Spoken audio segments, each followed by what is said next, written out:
The mining station orbited a dead world in the Kethvar system, its hull scarred by years of asteroid impacts and solar radiation.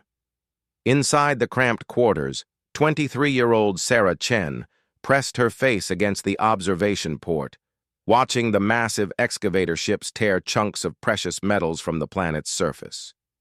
She had been working here for 8 months now, one of only 12 humans aboard the multi-species facility. Sarah adjusted her environmental suit and checked the atmospheric readings on her tablet.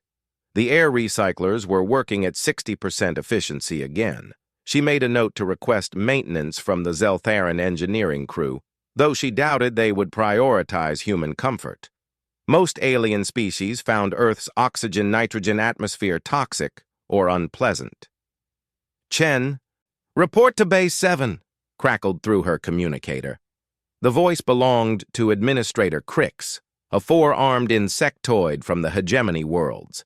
His tone carried the usual disdain most aliens showed toward humans. Sarah gathered her tools and made her way through the narrow corridors. The station buzzed with activity as various alien species went about their duties. Tall, blue-skinned Altarians operated complex machinery with their elongated fingers. The rock-like Gorvani hauled massive containers with their incredible strength. Everywhere she looked, Sarah was reminded of how physically inferior humans appeared compared to the other species in the galactic community. When Earth had finally achieved faster-than-light travel 50 years ago, humanity had been shocked to discover they were among the weakest species in known space. Most aliens possessed natural advantages that made humans seem fragile and pathetic. The Kethera had metallic skin that could deflect small arms fire. The Zephyrians could survive in hard vacuum for hours.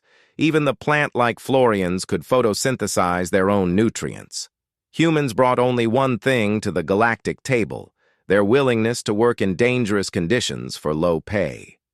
Earth's government had negotiated mining rights and trade agreements, but humanity remained on the bottom rung of galactic civilization. Sarah arrived at Base 7 to find Administrator Crix waiting with 2 massive hegemony security officers.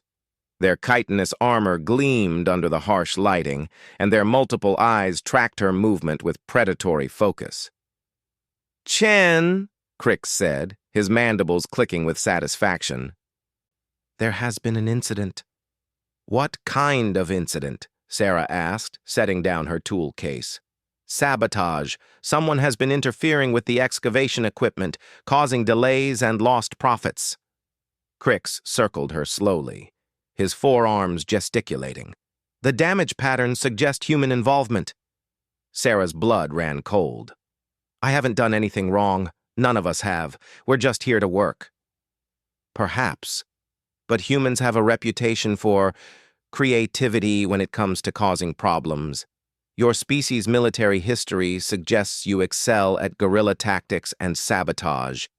"That's ancient history," Sarah protested. "We're not soldiers. We're miners and technicians." Crix made a sound that might have been laughter. "Yes, weak little humans playing at being space workers. But someone is responsible for these losses. And hegemony justice demands answers." The security officers stepped forward, their weapons humming with energy. Sarah backed against the wall, her heart pounding. She had heard stories about hegemony interrogations, none of them pleasant. "I want to contact the human representative," she said, trying to keep her voice steady. "Representative Morrison is unavailable," Crix replied. "Besides, this is a hegemony facility operating under hegemony law. You have no rights here except what we choose to grant." The security officers grabbed Sarah's arms, their grip strong enough to leave bruises through her environmental suit. They dragged her from Base 7 deeper into the station, past sections she had never seen before. The corridors grew darker and more cramped, filled with the smell of ozone and something else. Something organic and unpleasant. They brought her to a detention cell equipped with restraint fields designed for various alien physiologies. The guards stripped away her environmental suit and tools, leaving her in the thin coveralls beneath. The air was barely breathable, thick with humidity and trace gases that made her eyes water. "Now then," Crick said, activating a recording device, "let us discuss your sabotage activities." "I told you I haven't done anything," Sarah said. "I maintain life support systems. I don't even have access to the excavation equipment." "Human lies are so predictable," Crix mused. He gestured to one of the guards who activated a neural stimulator. Pain shot through Sarah's nervous system, making her scream and convulse against the restraints. "The beauty of pain," Crix continued conversationally, "is that it transcends species barriers. Every sentient race understands suffering." For the next 6 hours, they tortured her. They used neural stimulators to send waves of agony through her body. They manipulated the atmospheric mixture to make breathing difficult, causing her to gasp and choke. They subjected her to sonic frequencies that made her teeth ache and her skull feel like it was cracking. Through it all, Sarah maintained her innocence. She begged them to check her access logs, to verify her whereabouts during the alleged sabotage incidents. But Crix seemed more interested in the process than the results. "Your pain responses are fascinating," he noted, making observations on his tablet while she writhed in agony. "Humans show remarkable emotional distress during physical suffering. Most species simply endure until death. You actually seem to break psychologically before your body fails." Sarah wept and pleaded, but the torture continued. They brought in different devices, each designed to cause maximum suffering while keeping her alive. The guards took turns operating the equipment, treating her pain like a form of entertainment. "Please," she gasped during a brief respite, "contact Earth. They'll pay whatever compensation you want for the damages." "Earth?" Crix laughed, the sound like grinding metal. "What could your pathetic world possibly offer that would interest the hegemony? You have no advanced technology, no significant military, no resources we cannot take elsewhere. Then why are you doing this?" "Because we can," Crix replied simply. "Because your species needs to understand its place in the galaxy. You are insects beneath our notice, useful only for labor in conditions too dangerous for more valuable races." The torture resumed with renewed intensity. They suspended her in a gravity field that constantly shifted, causing disorientation and nausea. They used electromagnetic pulses that interfered with her nervous system, creating phantom pains that felt like her bones were shattering. During brief moments of consciousness between sessions, Sarah thought about Earth. She pictured her family in Shanghai, her friends at the academy where she had trained for deep space work. They would never know what happened to her. Her disappearance would be listed as an industrial accident, another casualty of humanity's desperate scramble for relevance in galactic civilization. On the second day, they brought in a Kythera pain specialist, a being whose metallic features showed no emotion as it calibrated new torture devices. The creature's methods were more sophisticated, targeting specific nerve clusters to maximize suffering while avoiding permanent damage. "Humans are remarkably fragile," the Kythera observed in its electronic voice. "Their pain tolerance is among the lowest I have recorded, yet their psychological resilience varies dramatically between individuals." Sarah had stopped denying the accusations. She no longer had the strength to form coherent arguments. The constant agony had reduced her to animal responses, gasping, crying, begging for mercy that never came. "Tell us about Earth's military capabilities," Crix demanded during the third day. "What defenses does your world possess?" "Nothing," Sarah whispered through cracked lips. "We have orbital platforms for asteroid defense. Some police ships. Nothing that could threaten anyone." "Surely your species did not abandon warfare entirely," the administrator pressed. "Your historical records show remarkable aptitude for violence." Sarah laughed bitterly, the sound coming out as a croak. "We gave up war when we reached the stars.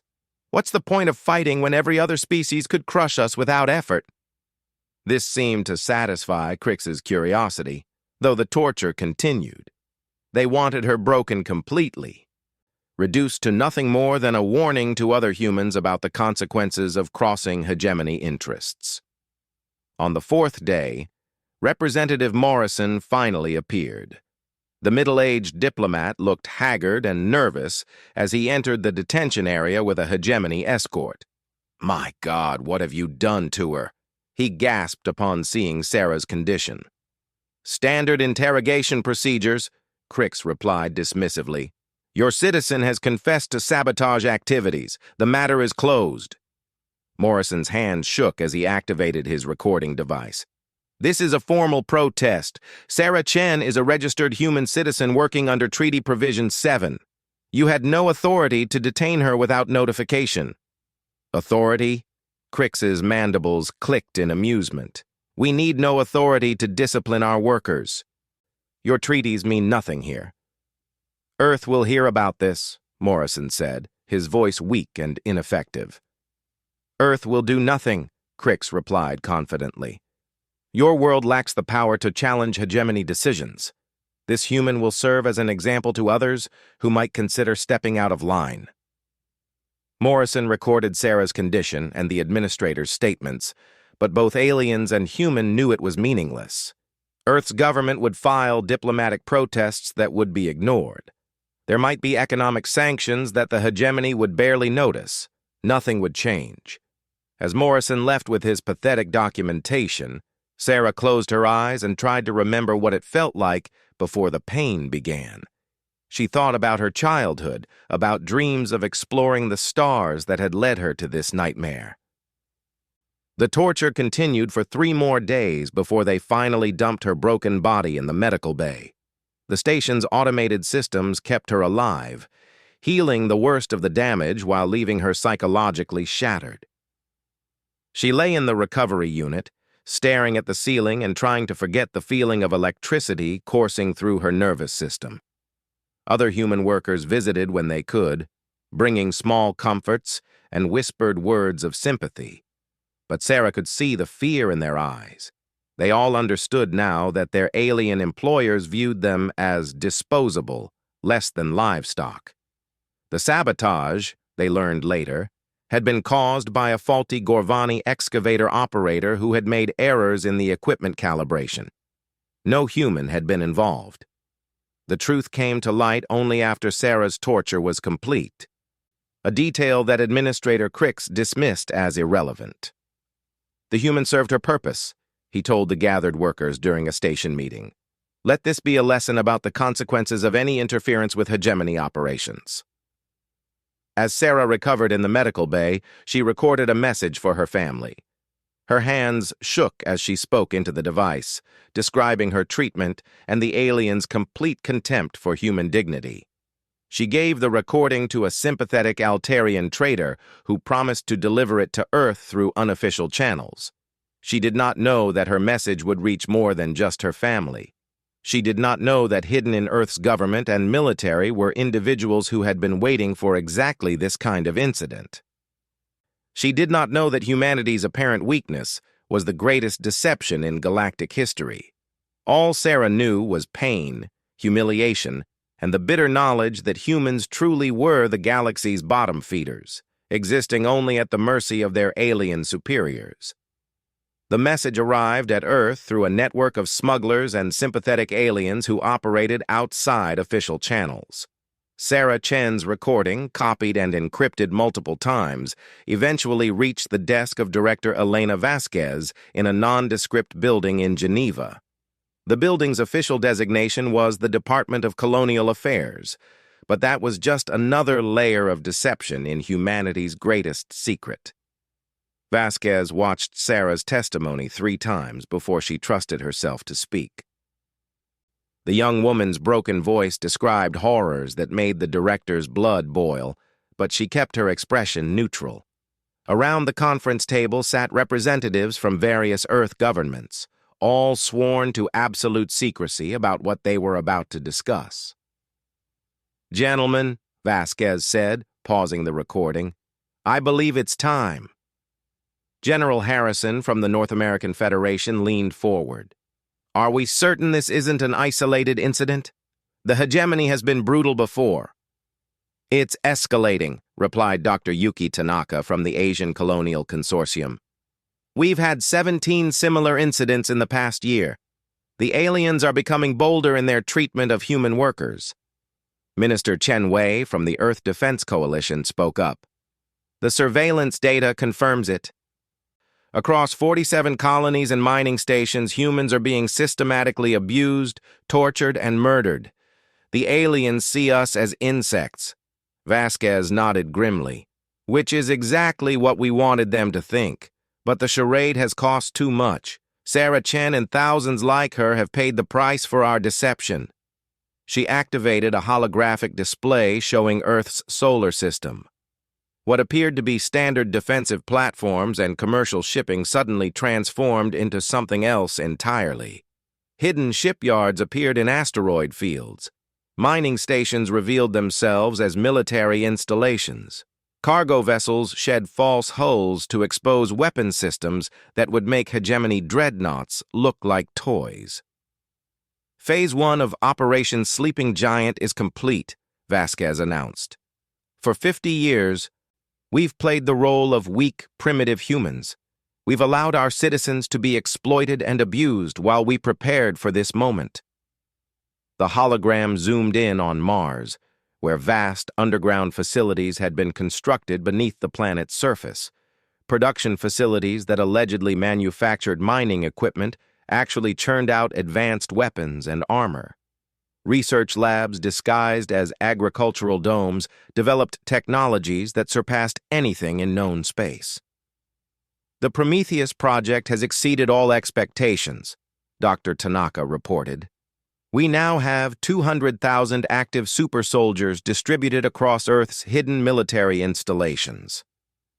General Harrison activated another display showing genetic and cybernetic enhancement data.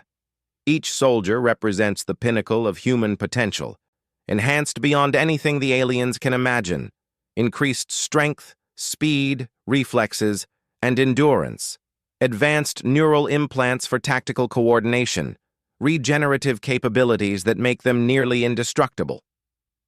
More importantly, added Minister Chen Wei, they're invisible to alien detection methods.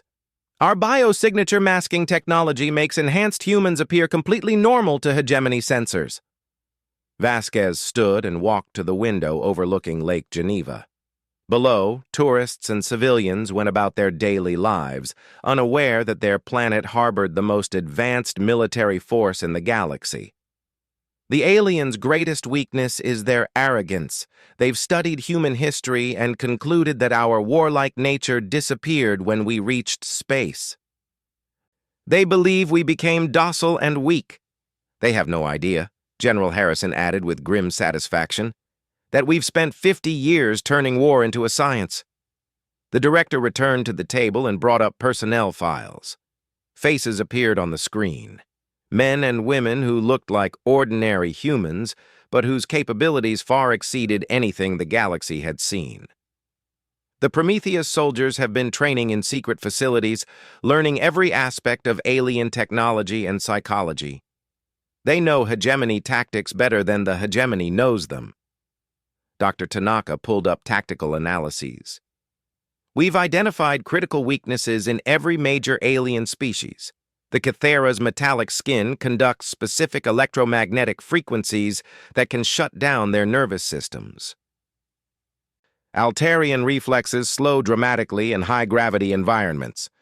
Gorvani become vulnerable when their core temperature drops below a certain threshold. What about their ships? Minister Chen Wei asked. Completely mapped, General Harrison replied. Our people have been working on their vessels for decades, installing maintenance equipment, replacing components. Every major hegemony ship has hidden vulnerabilities that we can exploit. The display showed detailed schematics of alien vessels, highlighting structural weaknesses and backdoor access points. Red lines traced through ship corridors, marking optimal routes for boarding parties. Critical systems were tagged with specific methods for rapid shutdown. Vasquez called up Sarah Chen's file. Miss Chen was selected for her mission because her psychological profile indicated she could endure torture without revealing classified information. She doesn't know it, but she's been a deep cover operative since her academy training.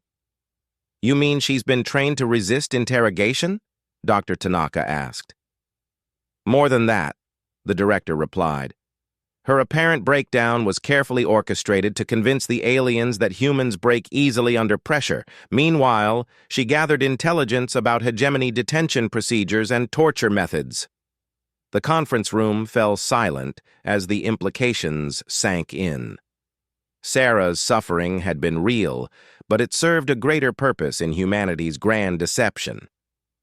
The nanoprobes in her bloodstream recorded everything, General Harrison explained. Voice patterns, security codes, facility layouts, guard rotations. When she returns to Earth for medical treatment, we'll extract more intelligence about hegemony operations than we've gathered in decades. Vasquez activated a communication array that linked to hidden installations across the solar system. All stations, this is Director Vasquez. Authorization code, Nemesis 77 Alpha. Phase 2 is now active. Prometheus units are cleared for deployment.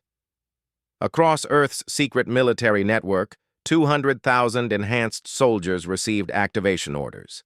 In underground bunkers, they donned armor that looked like standard environmental suits, but contained technology decades ahead of anything aliens possessed. Their weapons appeared to be mining tools or maintenance equipment, another layer of deception. The first deployment teams boarded ships disguised as commercial freighters and medical evacuation vessels. Their mission was simple: infiltrate alien installations and prepare for the larger operation to follow. They would pose as replacement workers, medical personnel, and technical consultants. On Luna Base 7, Captain Marcus Rivera suited up with his 12-person infiltration team. The massive soldier looked like any other human worker, but his genetic enhancements gave him reflexes faster than a striking snake and strength that could crush steel. Neural implants connected him to Earth's military network, providing real-time intelligence and tactical coordination. Remember, Rivera addressed his team, we maintain the deception until the signal comes. Act weak, act submissive, act human as they expect humans to behave. Sergeant Lisa Park adjusted her equipment pack. What about civilians like Sarah Chen? Do we extract them? Negative. They maintain their cover until Phase 3. Their safety depends on the aliens continuing to see them as helpless victims. The team boarded a medical evacuation ship, supposedly heading to the HFY system to retrieve Sarah and other injured workers. The ship's manifest listed them as counselors and medical technicians, but their actual purpose was to position themselves for what came next. Similar teams deployed across the galaxy, targeting every significant hegemony installation. They carried weapons that looked like medical scanners, but could punch through alien armor like paper. Their communication equipment appeared to be standard data tablets, but could hack any known computer system. Dr. Tanaka monitored the deployments from Earth's hidden command center. All teams are in position. Prometheus soldiers have successfully infiltrated 73% of target installations. What about the hegemony's military response? Minister Chen Wei asked. They have no idea we're coming, General Harrison replied. As far as they know, Earth is sending medical teams to help our abused workers. They see it as pathetic weakness, exactly as we intended. Meanwhile, aboard the mining station in the HFY system, Administrator Crix received notification of incoming human ships. He dismissed the information with contempt, assuming Earth was sending more weak diplomats to protest his treatment of their citizens. Sarah Chen lay in the medical bay, unaware that her suffering was about to be answered in ways the galaxy had never seen. Her injuries were healing slowly, but the psychological trauma would take longer to fade. She stared at the ceiling and wondered if her message had even reached Earth. The Altarian medic treating her showed unusual kindness for an alien, occasionally offering words of comfort. Sarah didn't know that the being was actually working with Earth's intelligence network, gathering information about human treatment across hegemony space. "Your people are coming," the medic whispered during one of their sessions. "A medical ship arrives tomorrow." Sarah nodded weakly, expecting another meaningless diplomatic protest. She had given up hope that Earth could do anything to help its abused citizens. Humanity was too weak, too primitive to challenge the galactic order. Director Vasquez reviewed the final preparations from her office in Geneva. Every major alien government had at least a dozen Prometheus soldiers positioned within their infrastructure. The soldiers' apparent humanity made them invisible to alien security systems designed to detect threats from known hostile species. "The irony is perfect," she mused to her aide. "They've studied our military history so extensively that they know exactly how dangerous humans can be. But they convinced themselves that we abandoned those capabilities when we joined galactic civilization." "What happens when they realize the truth?" the aide asked. "By then it will be too late," Vasquez replied. 50 years of preparation, 50 years of deception, 50 years of turning our apparent weakness into our greatest strength. Tomorrow, the galaxy learns what happens when you torture a human girl."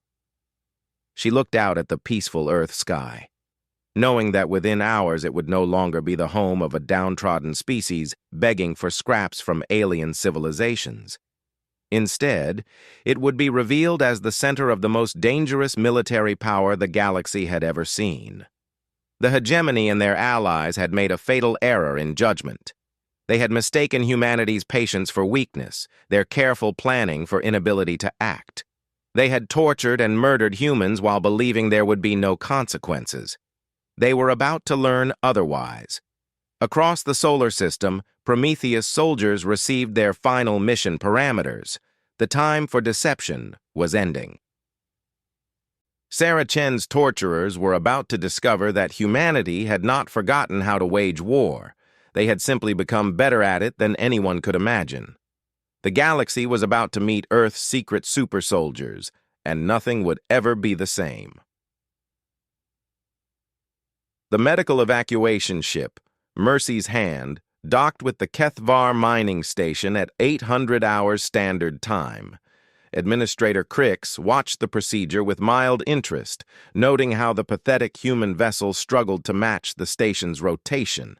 Even their rescue ships demonstrated humanity's technological inferiority.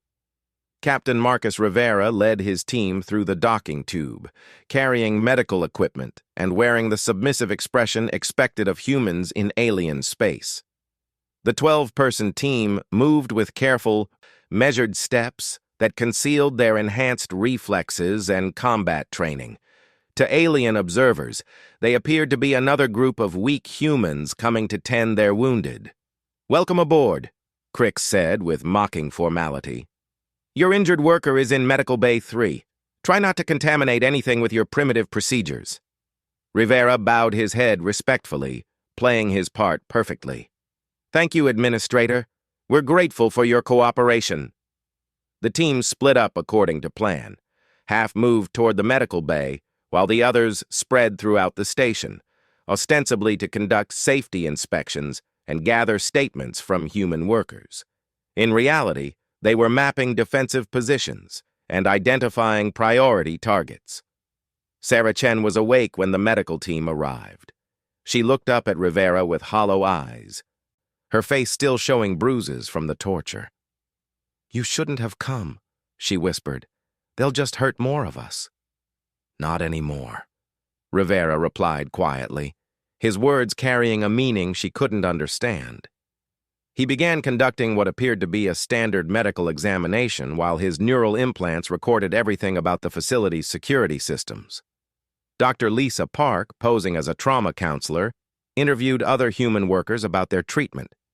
Each story confirmed what Earth already knew.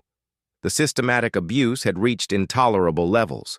But more importantly, Their accounts provided detailed intelligence about alien psychology and operational procedures. At exactly 1200 hours, Rivera's communication implant received a single-word transmission from Earth. Execute. 50 years of preparation culminated in that moment. Across the galaxy, on 237 hegemony installations, Prometheus soldiers received the same signal. The greatest military operation in human history began with the simple touch of a control panel. Rivera's medical scanner transformed into a weapon that fired coherent energy pulses capable of penetrating hegemony armor. His teammates shed their submissive poses and moved with inhuman speed, striking targets throughout the medical bay before the aliens could react. The first Kithara security guard died before he could draw his weapon, his metallic body crumpling under an electromagnetic pulse that shut down his nervous system. The second guard managed to activate an alarm before Dr. Park's blade found the gap between his armor plates. Throughout the station, similar scenes played out with mechanical precision. Sergeant James Wong, disguised as a maintenance worker, eliminated 3 Gorvani guards in the reactor section using sonic weapons that shattered their crystalline internal structures. Corporal Maria Santos, posing as an environmental specialist, disabled the station's communication array while simultaneously taking control of their defensive systems. Administrator Crix heard the alarm and rushed toward his command center, his forearms reaching for emergency protocols. He found Captain Rivera waiting for him, the human's expression no longer submissive, but cold and professional. "Impossible!" Crix chittered, his multiple eyes taking in the bodies of his security personnel. "Humans don't possess this technology. Your species is weak, primitive." "That's what we wanted you to think," Rivera replied, his voice carrying none of the deference aliens had come to expect from humans. 50 years of acting helpless while we prepared for this moment. The administrator backed against a wall, suddenly understanding that everything he believed about humanity was wrong. "You deceived us. The mining accidents, the equipment failures, the apparent incompetence, it was all planned." "Every bit of it. We've been studying you, learning your weaknesses, positioning ourselves for when you finally went too far." Rivera gestured toward the medical bay where Sarah lay recovering. "Torturing that girl was your final mistake." Crix tried to activate his personal communicator, but the device remained silent. The station's entire communication grid was under human control, cutting off any chance of calling for help. "Your security codes, Administrator," Rivera demanded, holding a device that looked like a medical scanner but hummed with lethal energy. "All of them. The hegemony will destroy Earth when they learn of this treachery," Crix threatened, but his voice trembled with fear. "The hegemony is learning about it right now," Rivera replied coldly. "This operation is happening simultaneously across all your major installations. Your fleet commanders are discovering that their ships have been sabotaged, their weapons disabled, their communication networks compromised." As if to prove his point, Rivera's neural implant displayed a tactical overview of operations across the galaxy. Green lights indicated successful mission completion at installation after installation. Hegemony response times were being measured in hours, while Prometheus soldiers completed their objectives in minutes. On the fortress world of Hegemony Prime, Admiral Vex received fragmentary reports of attacks on outlying stations. The communications were garbled and made little sense. Humans were somehow involved in coordinated strikes against heavily defended installations. "Impossible," the Admiral declared, his crystalline features reflecting the command center's lights. "Humans lack the capability for such operations. This must be a Kithara rebellion or Altarian treachery." His aide, a nervous Gorvani, brought more reports. "Sir, the attacks are confirmed as human in origin. Facilities across 17 sectors are reporting coordinated strikes by enhanced human soldiers." Admiral Vex laughed, the sound like breaking glass. "Enhanced humans? The weakest species in known space? Someone is feeding us false information." The main display suddenly filled with imagery from security cameras across hegemony space. The Admiral watched in growing horror as human soldiers moved with impossible speed and precision, wielding weapons that should not exist, demonstrating capabilities that violated everything the hegemony knew about Earth's technological level. At the HFY station, Rivera had secured Administrator Crix's cooperation and was accessing the facility's central computer.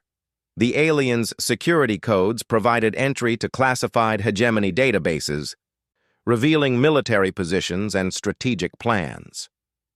"You have no idea what you've started," Crix moaned as he watched Rivera download terabytes of classified information. "The hegemony controls 300 worlds. Earth has one planet and a few mining colonies."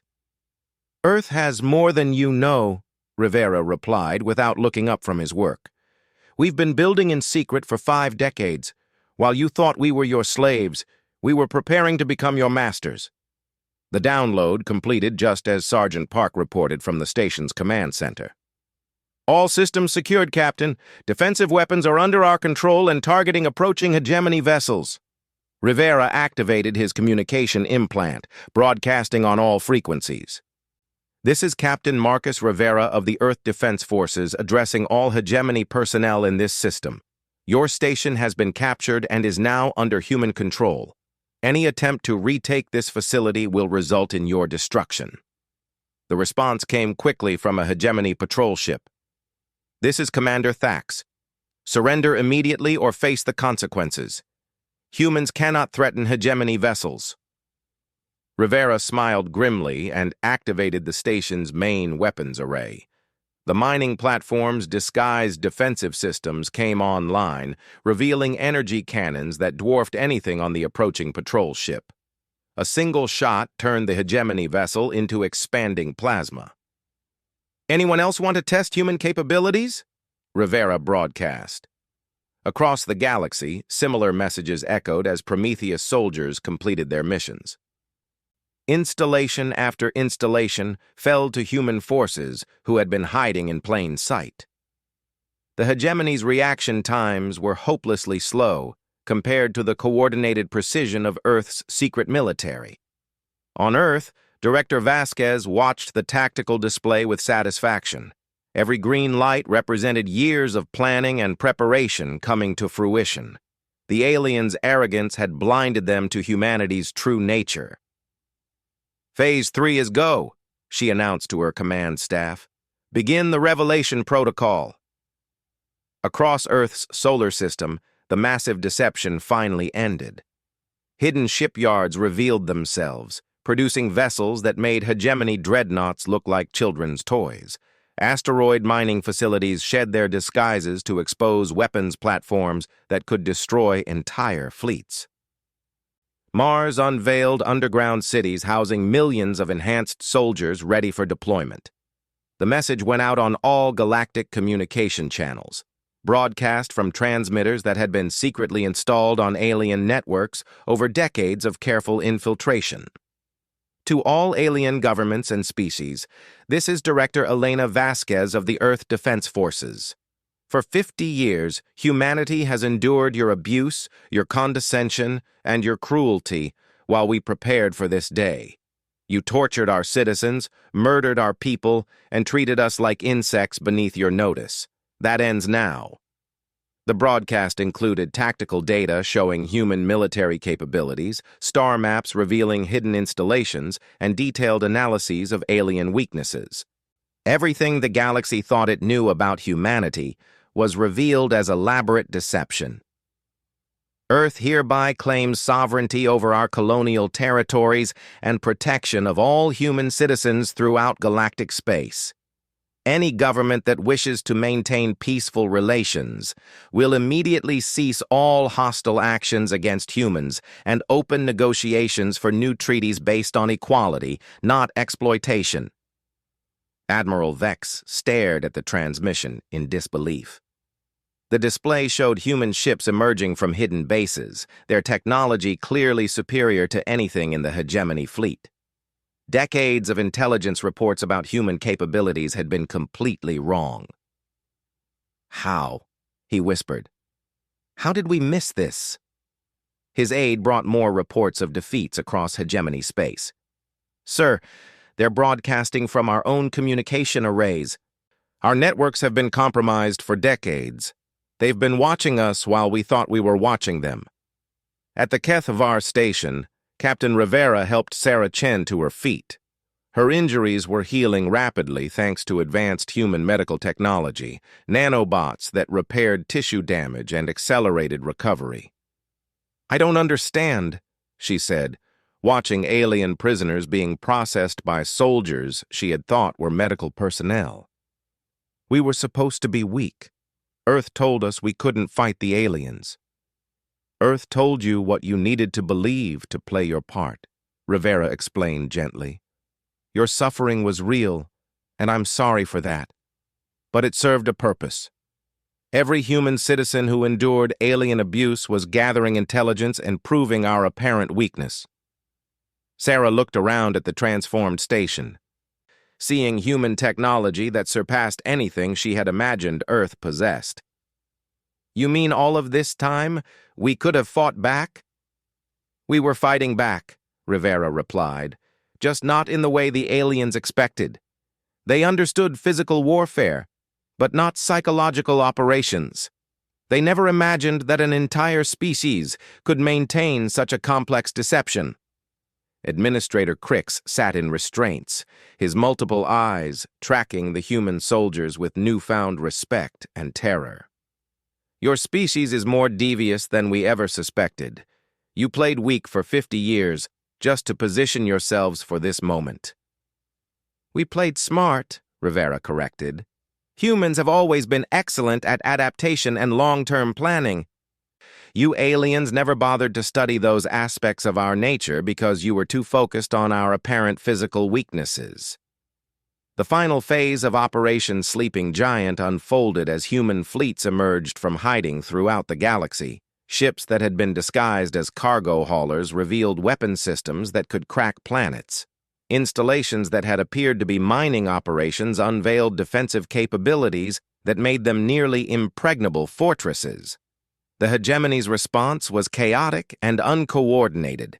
Their commanders had built strategies around fighting conventional alien enemies, not a species that had spent decades infiltrating their infrastructure and learning their weaknesses. Within 72 hours, human forces controlled every major trade route and communication hub in hegemony space. The aliens who had tormented humanity for decades found themselves cut off from their support networks, their fleets disabled by sabotage, their weapons systems compromised by hidden back doors. Director Vasquez addressed the galaxy one final time. To those species who treated humans with dignity and respect, Earth extends the hand of friendship. To those who saw us as slaves and victims, consider this your education in human nature. We are not the weak, primitive species you believed us to be. We are Earth's children, and we protect our own. Sarah Chen stood on the observation deck of the captured station, watching human ships patrol the system that had been the site of her torture. The aliens who had broken her body and spirit now cowered in detention cells, facing justice for decades of crimes against humanity. Captain Rivera joined her at the viewing port. How do you feel about the deception? About not knowing the truth? Sarah considered the question carefully. I'm angry that I had to suffer, but I understand why it was necessary. The aliens would never have revealed their true nature if they had known Earth could fight back. And now? Now they know better than to torture a human girl, Sarah replied with a smile that held no warmth for their former captors. Now they know what happens when they push Earth too far. The galaxy would never be the same. Humanity's emergence as the dominant military power reshaped every political alliance and trade agreement. The species that had been dismissed as weak and primitive now stood revealed as the most dangerous force in known space. And it all began because they had made the mistake of torturing one human girl too many. Earth's children had finally come home to roost, and the galaxy trembled at their approach. But she was wrong about that last part.